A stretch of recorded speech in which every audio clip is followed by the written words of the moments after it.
بسم اللہ الرحمن الرحیم۔ جماعت دہم کے طلباء و طالبات السلام علیکم۔ آج ہم سبق نمبر 3 نظریہ پاکستان کی مشقی کام کو دیکھیں گے، اور آج ہم دیکھیں گے کہ مشق نمبر 2 سے 7 تک جو ہیں وہ کیا کام کرنے ہیں۔ تو یہ جو سبق ہے نظریہ پاکستان، اس کے لکھاری جو ہیں وہ ڈاکٹر غلام مصطفیٰ خان ہیں۔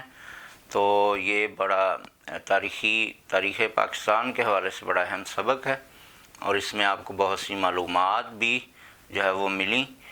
تو آج ہم دیکھیں گے کہ اس کی جو سوال جواب کے علاوہ جو مشقیں ہیں، یا سبق کا جو خلاصہ ہے اس کے علاوہ جو مشقیں ہیں اس کو ہم آج دیکھیں گے۔ تو سوال جواب اور خلاصے کو پھر اگلے لیکچر میں دیکھیں گے۔ تو سبق شروع کرنے سے پہلے کچھ رمضان المبارک کے حوالے سے آپ سے کچھ کہنا ہے کہ رمضان المبارک جو ہے وہ شروع ہو رہا ہے، تو آپ نے جو ہے وہ اس کے مکمل احترام کا جو ہے وہ خیال رکھنا ہے، اور تمام لغویات یا فضول ایکٹیویٹیز جو ہیں وہ ان سے مکمل پرہیز کرنا ہے گھر میں۔ جیسے کوئی انڈور گیمز جو ہوتی ہیں جس میں لوڈو ہوتا ہے، یا کوئی چیٹنگ کرنی ہے، یا کوئی تاش کھیلنا ہے، یا کوئی پھر موبائل پہ لگے رہنا ہے، تو یہ فضول ایکٹیویٹیز چھوڑ کے نماز کی پابندی کرنی ہے، اور لڑائی جھگڑا اور گالم گلوچ سے پرہیز کرنا ہے، اور چھوٹے بہن بھائیوں سے پیار سے پیش آنا ہے، امی ابو کا احترام جو ہے وہ اور زیادہ کرنا ہے پہلے سے زیادہ، اور اسی طرح آپ نے جو ہے وہ نماز کی پابندی کرنی ہے، اور تلاوت قرآن مجید کو نہ صرف معمول بنانا ہے بلکہ قرآن کے جو آپ تلاوت کریں گے جس بھی حصے کی، جس بھی سورت کی، تو اس کا ترجمہ پڑھیں، اس کے معنی دیکھیں، اور اللہ کے احکامات وہ دل میں جو ہے وہ لے کر آئیں، اور اللہ تعالیٰ کو خوش کرنے کی کوشش کریں۔ تو اس مہینے میں جو ہے وہ اللہ تعالیٰ کی رحمتیں اور برکتیں جو ہیں وہ ہم سب جانتے ہیں کہ بہت زیادہ ہو جاتی ہیں۔ تو اللہ تعالیٰ کا یہ ایک قسم کا ہمارے لیے ایک موقع ہے کہ ہم اللہ کو راضی کریں اور اللہ سے توبہ کریں، اپنے گناہوں اور اپنی برائیوں سے باز آ جائیں۔ تو امید ہے کہ ہم سب جو ہیں وہ رمضان المبارک کا مکمل طور پر احترام کریں گے، نہ صرف روزے رکھیں گے بلکہ روزوں کا احترام بھی کریں گے، اور گھر میں رہتے ہوئے اللہ تعالیٰ کی عبادات کو اچھے طریقے سے جو ہے وہ انجام دیں گے انشاءاللہ۔ تو آج ابھی ہم اس سبق کو دیکھتے ہیں۔ تو اس میں مشق نمبر 2 سے 7 تک آپ جو ہے وہ آپ میرے ساتھ کھول لیں کتاب۔ تو مشق نمبر 2 جو ہے اس میں کہا گیا ہے کہ درج ذیل الفاظ و مرکبات کو جملوں میں استعمال کریں۔ تو وہ آپ جو ہے وہ لکھ کر جو ہے رجسٹر پر بھی جملے بنا سکتے ہیں۔ یہ ایک اچھی یعنی آپ کی پریکٹس ہو جائے گی اردو کے حوالہ سے۔ تو جیسا کہ لفظ ہیں کفر و الحاد، یہ آپ کو معنی میں بھی بتا چکے ہیں۔ کفر و الحاد یعنی کفر اور اس کا ساتھ دینے والی طاقتیں، کفر اور اس کے ساتھی یا اس کی ساتھی طاقتیں، اور نفاق جو ہے وہ اتفاق کا الٹ ہے، یعنی منتشر ہو جانا، نا اتفاقی بھی اس کو کہہ سکتے ہیں۔ ولولہ، ولولہ کا مطلب ہے جوش، جذبہ، ولولہ جوش۔ مستحکم، مضبوط۔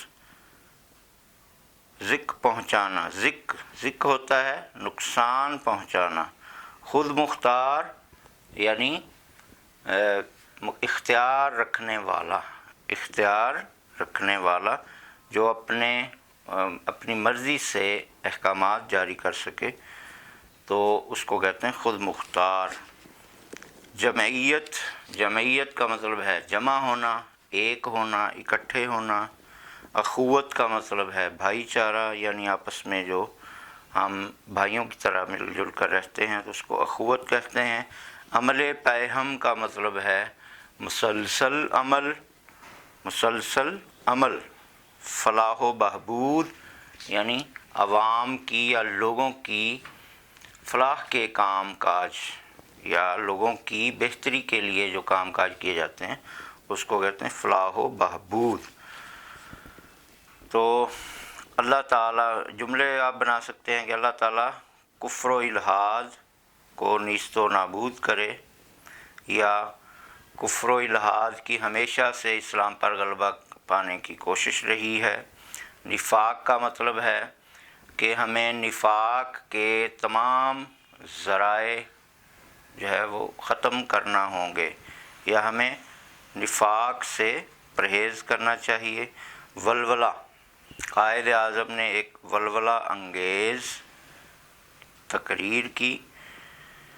مستحکم کا مطلب ہے مضبوط، ہمیں ملک کو مستحکم بنانے کے لیے تگ و دو یا جد و جہد کرنی چاہیے۔ ذکر، ہندوؤں نے قیام پاکستان کی راہ میں رکاوٹیں ڈالیں اور اس پاکستان کو قائم ہونے کے معاملے میں انہوں نے ہمیشہ ذکر پہنچائی، یا ہم کہہ سکتے ہیں کہ ہندوؤں نے ہمیشہ مسلمانوں کو ذکر پہنچائی۔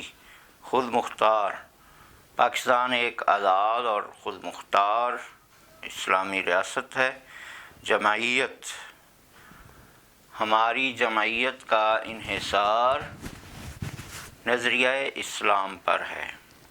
اخوت، ہمیں معاشرے میں اخوت پیدا کرنی چاہیے،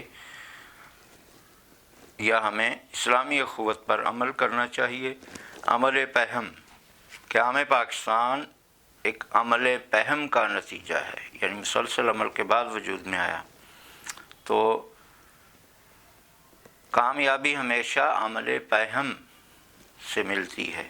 فلاح و بہبود، ہمیں ایک اسلامی ریاست کا فریضہ ہے کہ وہ لوگوں کی فلاح و بہبود کے لیے کام کرے۔ اچھا، مشق نمبر 3 جو ہے وہ سبق کا خلاصہ ہے، اس کو ہم اگلے لیکچر میں دیکھیں گے۔ سبق نمبر 2 کی جو مشق نمبر 4 ہے وہ اس میں کثیر الانتخابی سوالات ہیں یا MCQs ہیں، اس کو آپ دیکھ لیں۔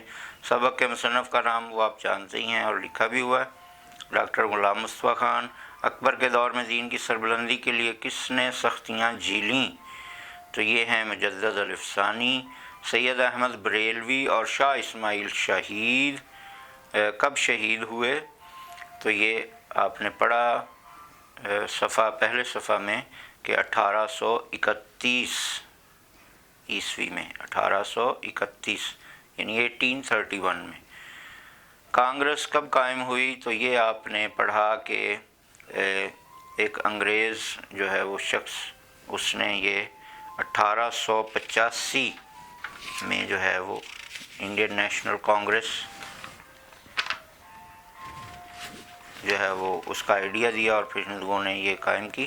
تو یہ کانگریس جو ہے یہ 1885 میں قائم ہوئی۔ مسلم لیگ جو ہے وہ کس نے قائم کی؟ تو یہ ہے نواب وقار الملک۔ مصنف نے دنیا میں قومیت کی جو تشکیل کی کتنی بنیادیں بتائی ہیں؟ تو وہ 2 ہیں، یعنی ایک اہل مغرب نے جو بتایا ہے کہ قوم کیا ہوتی ہے، اور دوسرا جو اسلام نے بتایا ہے۔ تو اس طرح قومیت کی تشکیل کی 2 بنیادیں ہیں۔ اچھا جی، مشق نمبر 5 میں آپ دیکھیں گے کہ غلط اور درست پر نشان لگانے کی جو ہے وہ آپ کو کہا گیا ہے کہ بیان پڑھنا ہے اور پھر دیکھنا ہے کہ وہ غلط ہے یا درست ہے۔ تو مسلمان کفر و الحاد کا غلبہ ہوتے دیکھ کر اٹھ کھڑے ہوتے ہیں، درست ہے جی، یعنی کوئی نہ کوئی اللہ کا بندہ جو ہے وہ اس کے خلاف آواز ضرور اٹھاتا ہے، تو یہ درست ہے۔ شاہ اسماعیل شہید یا سید احمد بریلوی کے شاہ اسماعیل شہید سید احمد بریلوی کے مرشد تھے، یہ غلط کہا گیا ہے، یہ الٹ بات ہے، یعنی سید احمد بریلوی جو ہیں وہ شاہ اسماعیل کے مرشد تھے، شاہ اسماعیل سید احمد بریلوی کے مرشد نہیں تھے، تو یہ غلط ہے بیان۔ اسی طرح جیم جز آپ دیکھیں گے، سر سید نے مجبوراً انگریزوں سے مفاہمت کو غنیمت جانا، یہ درست ہے، یعنی سر سید احمد خان نے کہا تھا کہ فی الحال انگریزوں کی دشمنی کی بجائے ان سے دوستی جو ہے وہ ہمارے لیے بہتر ہے، تو یہ بیان درست ہے۔ اسی طرح دال جز میں دیکھیں گے، دال پوائنٹ میں، کہ پہلی جنگ عظیم میں جرمنی نے انگریز کا ساتھ دیا، ترکی لکھا ہوا ہے، پہلی جنگ عظیم میں ترکی نے انگریز کا ساتھ دیا، یہ غلط ہے، ترکی نے جرمنی کا ساتھ دیا تھا، تو یہ غلط ہے۔ ترکی کو نقصان نہ پہنچانے کا وعدہ فریب ثابت ہوا، یہ بھی ٹھیک ہے کہ انگلستان نے جو ہے وہ ترکی کو نقصان نہ پہنچانے کا وعدہ کیا تھا، لیکن وہ پھر اس سے مکر گئے، تو یہ بیان درست ہے کیونکہ وہ ایک فریب ہی تھا۔ مسلمانوں کی قومیت کی بنیاد مغرب کے تصور قومیت سے مختلف ہے، یہ بالکل درست ہے کیونکہ ہماری قومیت کی بنیاد جو ہے وہ اہل مغرب کے تصور سے مختلف ہے اور اسلام کے اصولوں پر مبنی ہے۔ چلیے مشق نمبر 6 میں آپ دیکھیں گے کہ یہ کالم ملانے کو کہا گیا ہے، تو کالم الف میں دیکھیں گے اور پھر بے میں اس کو لائن لگا کر ملاتے جائیں گے۔ تو 1930 میں کیا ہوا تھا جی؟ الہ آباد، یعنی علامہ اقبال کا خطبہ جو الہ آباد میں ہوا 1930 میں۔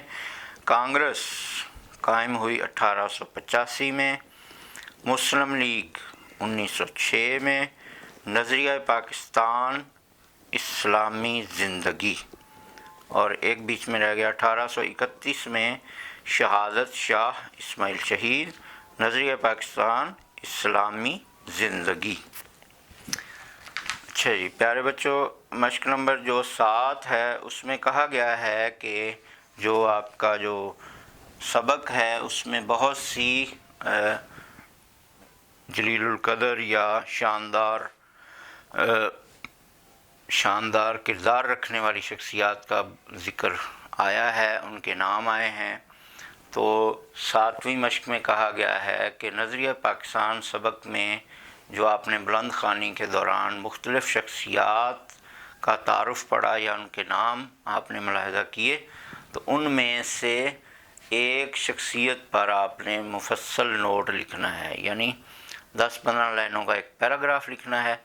تو یہ میں آپ کو ہوم ورک کے طور پہ مشق نمبر 7 سر سید احمد خان جو ہے وہ آپ کا موضوع ہوگا، اور اس کے حوالے سے آپ 15 سطریں جو ہیں وہ آپ اپنی ایک رجسٹر پر یا کاپی پر کریں گے، اور سر سید احمد خان کے بارے میں یہاں سے شروع کریں گے اور 15ویں لائن تک، یعنی 15 سطریں جو ہیں اس کے اندر آپ نے سر سید احمد خان کے بارے میں بتانا ہے، ان کا تعارف کرانا ہے، ان کے بارے میں جو معلومات ہیں، انہوں نے جو تعلیمی حوالے سے جو مدرسے قائم کیے، اسکول قائم کیے، کالج بنائے، تو وہ سارا آپ نے ڈیٹیل ادھر ادھر سے ڈھونڈ کے یا آپ کے جو علم میں ہے وہ آپ نے سر سید احمد خان کے اوپر ایک نوٹ لکھنا ہے، اور یہ آپ دیکھ رہے ہیں کہ 15 سطریں جو ہے وہ اس کی لینتھ ہوگی۔